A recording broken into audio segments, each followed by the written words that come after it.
So, I have a little confession to make. Ever since I can remember, I've been a Mario fan. My earliest memory is actually me and my twin brother receiving DSs for our 4th birthday. We had our party at this bounce house place. It was super cool. And with them, we both received copies of New Super Mario Bros. I remember being absolutely amazed by this game, and with it being as user-friendly as it was, it's no wonder why I immediately became hooked on the Mario series. Then the next morning my brother sprinted into the kitchen and pushed over me in my chair while I was eating breakfast, all at the same time singing the star theme from Mario.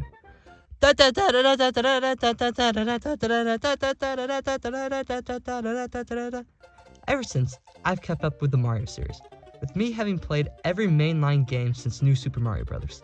I was such a big Mario fan as a kid that I even recorded and watched the old Super Mario Bros. Movie several times. Even our musical friend Toad can become a loyal child of the royal family. Goomba.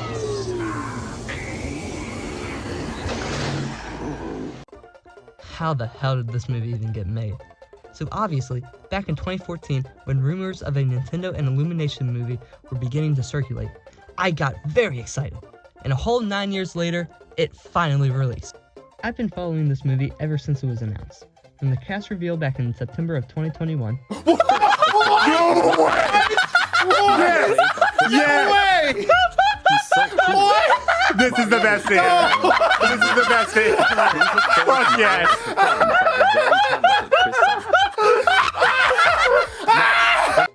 All the way to the final trailer release on March 10th of this year, which for those who don't know, is Mario Day. Get it? March 10th? I actually remember watching the first trailer for this movie in a cramped bathroom stall at school, and then getting hyped when Mario came out of the warp pipe. Yeah, then I found out that someone was in the stall next to me, so that was a little embarrassing, but I digress. So, after many years of hype and anticipation, on April 5th, 2023, at 4:15 p.m., I was finally able to watch the Super Mario Bros. Movie. And I might have dragged my girlfriend with me because none of my friends went to see it on opening day. They also didn't think it was a good idea to support my very unhealthy Mario obsession. And after watching this movie twice in theaters, and several times on digital, I believe I am finally prepared to give a proper review of this spectacular movie. Right off the bat, I just need to talk about how stunning these visuals are. I remember back when the partnership between Illumination and Nintendo was announced, a lot of people thought it was just going to look like every other Illumination movie, just with the Mario skin over everything. However, unlike most people, I personally believe that Illumination was just going to use the basic Mario designs that we see in almost every game, which I thought would have looked fine. However, when the first poster for this movie released, everyone was shocked. This movie looked more detailed than anyone could have ever imagined, with the style combining both the classic Mario art style with realistic details and features. Mario looks like a damn plushie, for God's sake.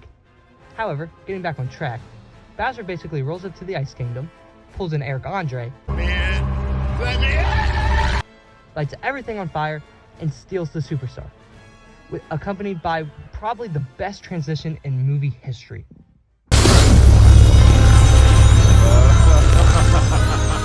I finally found it, and now no one can stop me!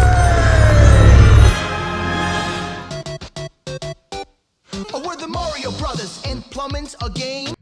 It's the freaking Mario rap. That's so cool. This is the moment in the theater when I realized how good this movie was going to be. And from this point on, I couldn't stop smiling throughout the rest of the movie. After that amazing transition, we're introduced to our two main characters, Mario and Luigi, the titular Mario Brothers. They're at Punch-Out Pizzeria, celebrating both their newly released commercial and their newly formed debt. So glad we spent our life savings on this commercial. However, their celebrating is cut short by Foreman Spike, basically a Fix-It-Felix ripoff who tells them how much of a joke they are. Coincidentally, right after Spike leaves, the brothers get a call asking them to fix a drip in their faucet. And of course, this call is accompanied by the GameCube startup sound.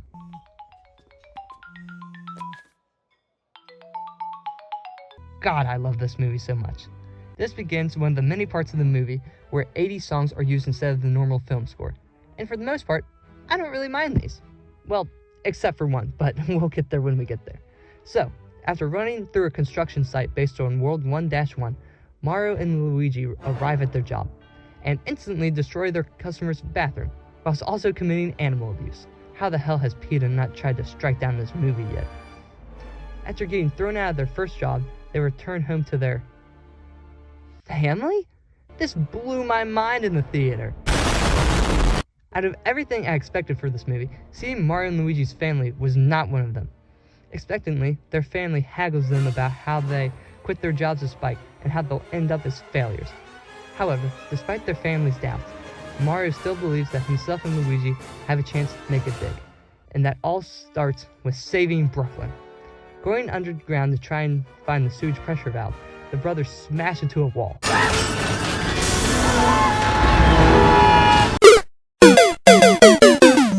And land in an abandoned pipe system. At the bottom of this system, they find a warp pipe, which promptly sucks the brothers in. However, despite their best efforts, they get separated and fly towards different pipes. After getting separated from his brother, Mario falls into the Mushroom Kingdom. And I just need you to take a look at this clip just to see how amazing this moment is.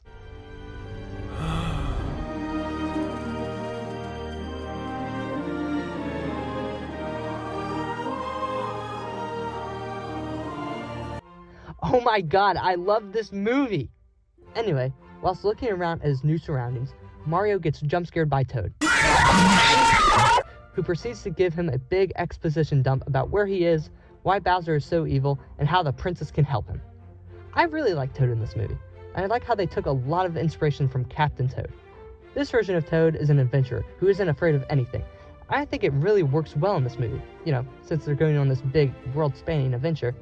Strangely though, he isn't called Captain Toad once in this movie, which I think is a little strange since they took such a big inspiration from him. However, they're probably going to save that for the sequel with Toad having a big team of adventurers like him, but I digress. We then jump to Luigi, who has landed in the Darklands. First of all, I just love the aesthetic of this place. It's obviously taking very strong inspiration from the different Bowser worlds that have appeared throughout the series, and even a few to Luigi's Mansion. The main reference is the Luigi's Mansion theme playing in the background throughout this entire part. Are you? Huh?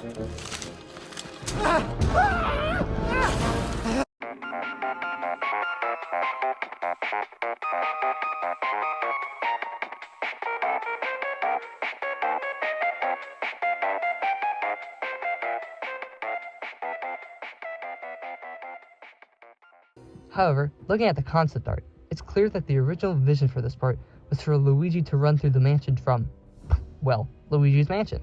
And I can't help but feel a little disappointed that we didn't get to see this within the movie. However, ignoring my tangent, Luigi basically runs into an Elden Ring boss of dry bones,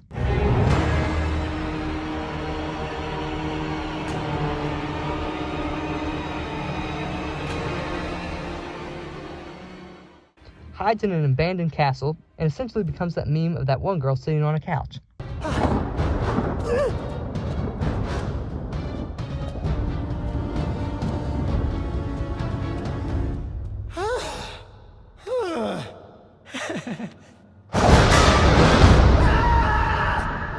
Running through the Mushroom Kingdom, which is just jam-packed full of references, Mario and Toad finally reach the castle, where they are met with probably the cutest reference in the movie. What princess? I never heard of any princess. Oh wait, I did. Our princess, though, is in another castle. Oh, yeah, that's right. You should try another castle, maybe. She ain't in this one. And after sneaking past the guards, Mario runs into Peach. First of all, I just have to say how much I love Peach's new design. I really like how it's more realistic, which is in line with Mario and Luigi's design in the movie, because it helps to reinforce the fact that she isn't originally from the Mushroom Kingdom. This new design also helps to support her new attitude, which is less damsel in distress and more independent and kick-ass. And according to Shigeru Miyamoto, this was always meant to be her personality, but had to be toned down for Western audiences back when the first Mario game came out. However, getting back to the movie, Mario is able to convince Peach to let him tag along on her journey to Kong Island.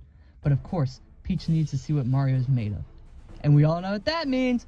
A training montage! Montage! We got a montage! You want a montage? It is a montage! Montage!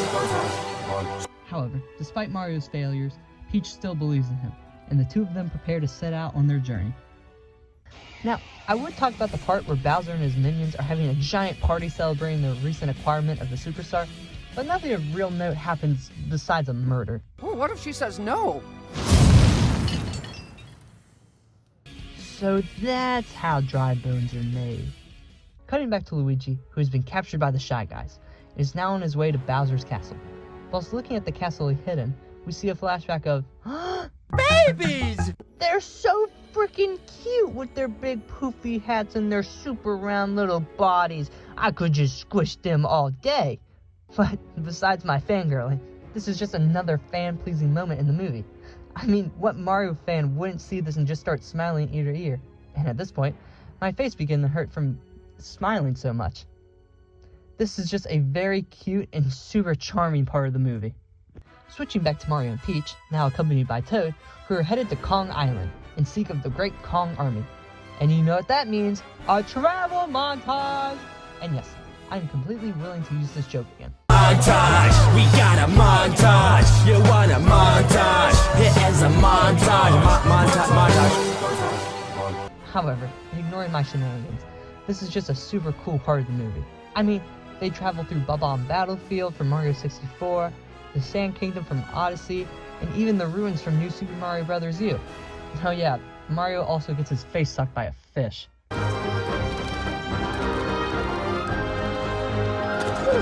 After their adventure montage, we cut to the part of the movie that lives infamy. The one part of the movie that everyone knows about even if they haven't seen it. And of course, I'm talking about Peaches. Now, don't get me wrong, this part of the movie is hilarious. And I remember when I saw it with all my friends, which was the second time for a matter of fact, everyone in the theater, including us, burst out laughing. This part is also just beautifully animated, with the visuals coming straight out of an 80s music video. I also think it's really neat that when Kamek interrupts Bowser's singing, they start playing the underground theme from Mario 1. This, human, where did he come from? We aren't sure. Does the princess like him? Sire, look in the mirror. You have nothing to worry about. I know that. I'm not threatened. Have I said how much I love this movie? Because I really, really love this movie. Now, I would talk about the part where Mario, Peach, and Toad are at the Fireflower field, but nothing of real importance happens besides a flashback from Peach.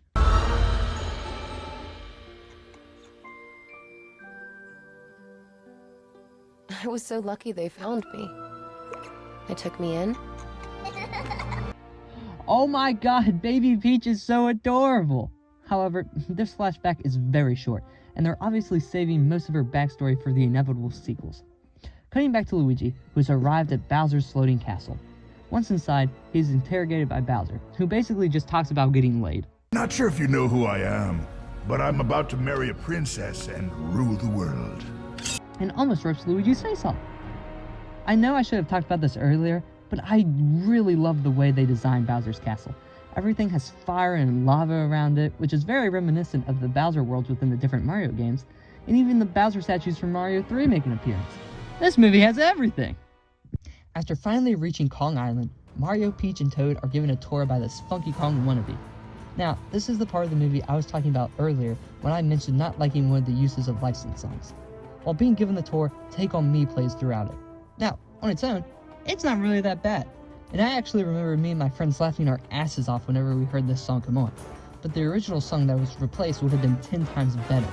For those who don't know, this film's soundtrack was recently released on all streaming services, with every song being listed in the order that they appear during the movie.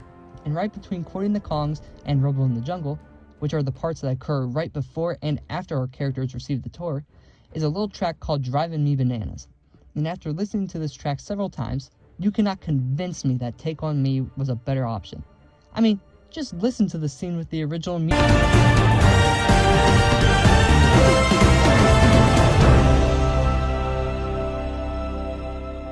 It sounds 10 times better, and is able to incorporate both the Mario theme and Donkey Kong theme within one track. However, ignoring my little rant, our adventurers are brought to King of the Kongs, Cranky. He's basically this crazy old man who's more kooky than cranky. I guess they should have called him Kooky Kong then.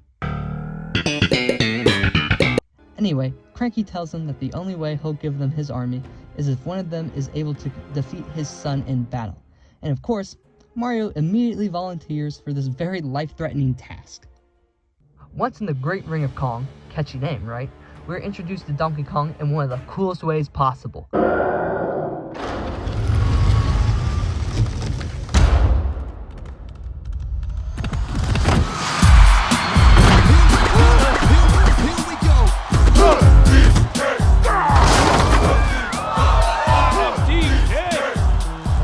Donkey Kong! It's the DK rap. That's so cool.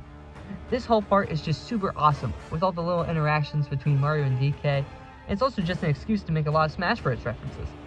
Anyway, DK sends Mario straight up into the stratosphere, but he's able to grab onto an item box before he falls. And with the power of the item box, he turns into a furry. Oh! Ew! Dude! What the fuck? In all seriousness though, I think it's really cool that they put the cat suit in this movie. I mean, 3D World is one of, if not my favorite Mario game. You can fill me in the comments for that opinion, I am ready. So of course I was excited to see this in the movie. Anyway, Mario basically pulls a movie Sonic, Meow? performs a final smash on DK, and defeats him with one of the cutest little audio details ever. Had enough. Not even close. It's just like the original arcade game. This movie is so cute! After defeating DK in battle, Cranky comes up with a plan to surprise attack Bowser by taking the secret roadway to the Mushroom Kingdom. However, before they can do that, they're gonna need carts! This part is just super cool with all the Mario Kart references and stuff. They even remixed the Mario Kart Vehicle Select music.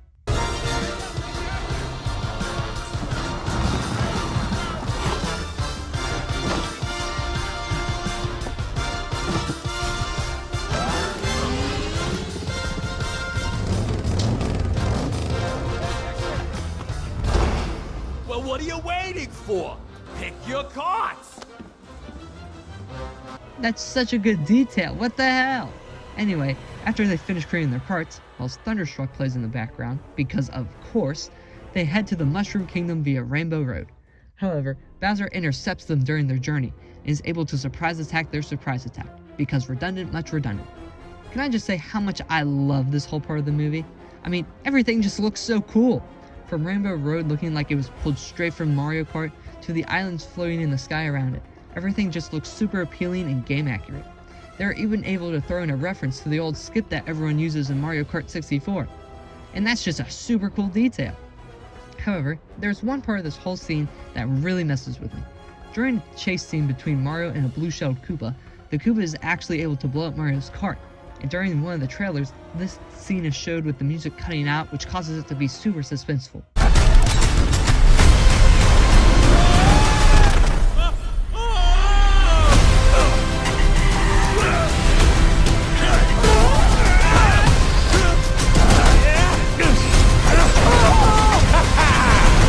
But in the movie, they just kept the same music, which just makes it feel dull and worthless.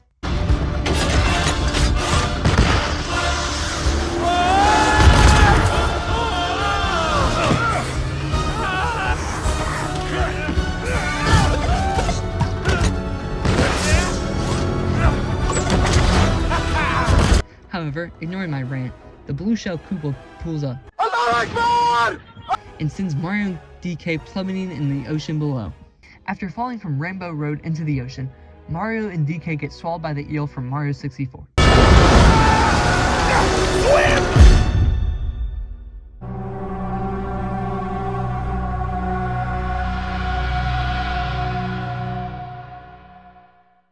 Once inside the belly of the eel, Mario and DK get into a fight, and Mario ends up calling DK a monkey. You know what? I feel bad enough. Just leave me alone. I've never met your dad, but he sounds brilliant. Just go in a corner and smash some stuff, smash monkey.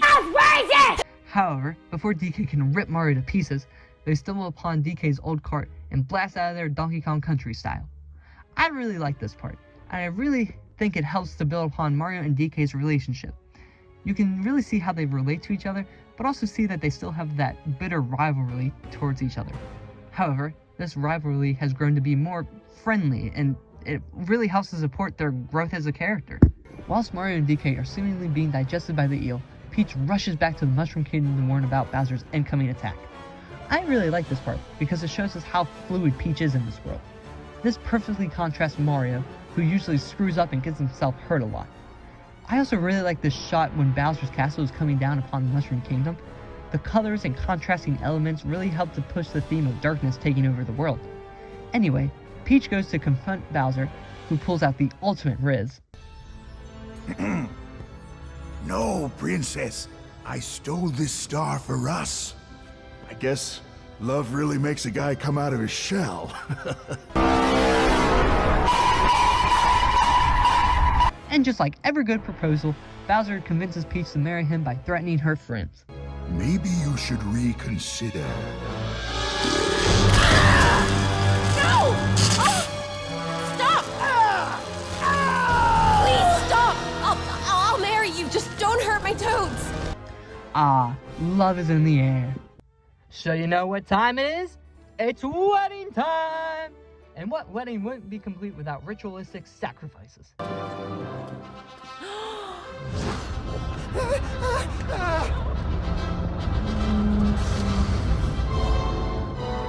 I'll be sacrificing them in your honor. Ah, Bowser, the truest of gentlemen. I just have to say, what the hell is this thing? Now, don't get me wrong, I like the idea, and it really helps to show how crazy and evil Bowser is. But this thing looks like it belongs in Elden Ring, not the Mario movie. It's still a great movie, though. However, Peach being the absolute girl boss that she is, she came prepared with an ice flower. The ice flower is basically a fire flower, but you know, cold. Well, no fucking shit. Anyway, Peach freezes Bowser in a block of ice, which makes no sense considering the fact that he can breathe fire, and begins to fight everyone at her wedding. Whilst Peach is fighting for her life up in Bowser's castle, Mario and DK come cruising up on the DK Sea Bear, and of course, they immediately get blown out of the sky.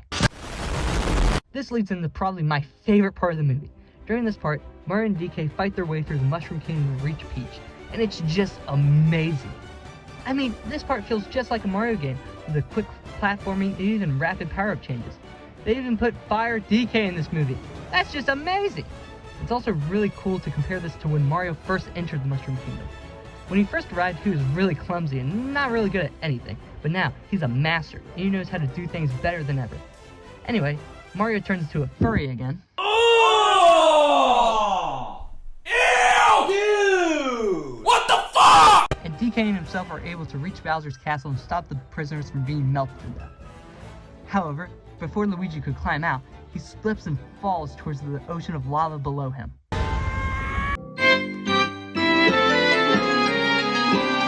Luckily enough, Mario is able to swoop in at the last minute and save him. And I'm not gonna lie, I might have teared up a little bit when I saw this in the theaters for the first time. I mean, look how adorable they are. They love each other. However, seeing people happy just really ruffles Bowser's feathers. So of course, he launches a missile at his ex-fiance's house. Fortunately, Bowser is able to stop the bonsai build by doing the most heinous thing imaginable. He hits him in the eye. And of course, this pisses off the bonsai bill, who immediately decides to chase after Mario. Mario rushes through the fields of the Mushroom Kingdom until he stumbles upon the warp pipe that brought him and Luigi into this world. And of course, Mario being the absolute genius that he is, he thinks, what could go wrong with just sending a giant missile into the warp pipe that brought me and my brother here? What could go wrong? So of course, something goes wrong. The bonsai bill blows up the warp pipe, which basically causes the Fortnite end event.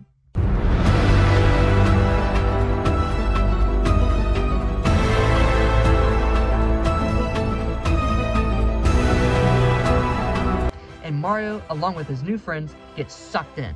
After getting sucked into the warp pipe, Mario and everything from the Mushroom Kingdom gets spit out into Brooklyn?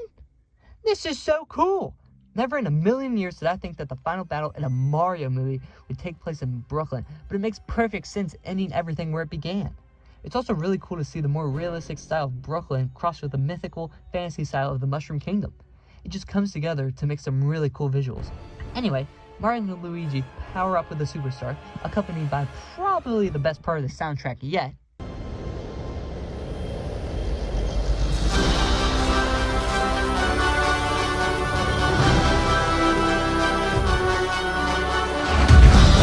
Make Bowser Taste the rainbow, motherfucker! pull a fatality. with the power of the superstar, sends everything back to the Mushroom Kingdom, but not before they shrink Bowser with a blue mushroom and trap him in a jar. Then into this movie is also super cute. After our heroes save Brooklyn, we see Mario and Luigi waking up at their house, but this time it's in the Mushroom Kingdom. And all the while they platform to get to their next plumbing job, Mr. Blue Sky plays throughout the background. In my opinion, this is just an amazing way to end this movie, and wraps up all the fun we had whilst watching it. However, this is not the end, for we have 2 post-credit scenes. The first one is a continuation of the Peaches song, always nice, and the second is a reveal of Yoshi, accompanied by a cracking egg and his sound effect of Yoshi! So you know what that means, we're getting a sequel! So, in conclusion, I just love this movie. I mean, how could I not? With all the little Easter eggs, character designs, and plot, this is basically just a Mario fan's wet dream. And speaking of Easter eggs, here's a few I was able to find. The Orchid Toads and the Mushroom Kingdom being the same ones from Mario Maker, Mario Jr.'s run from 3D World, the hole that Mario and Luigi left in the wall they smashed through is an 8-bit Mario head, Diddy, Chunky, and Dixie Kong all appearing at Kong Island, Duck Hunt, Balloon Kid, and Punch-Out all having businesses in Brooklyn, even Bowser and Peach's wedding attire surmounted. I'm tired. That's not even to mention all the audio Easter eggs throughout the movie. A couple of note is the rendition of Rainbow Road's theme from Mario Kart.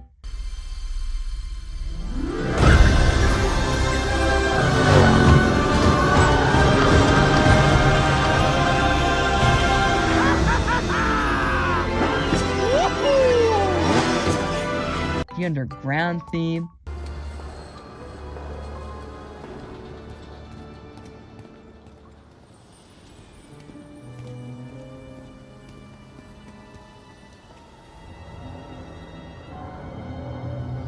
Looks like nobody's been down here for years. Luigi? Even a full version of the Star theme.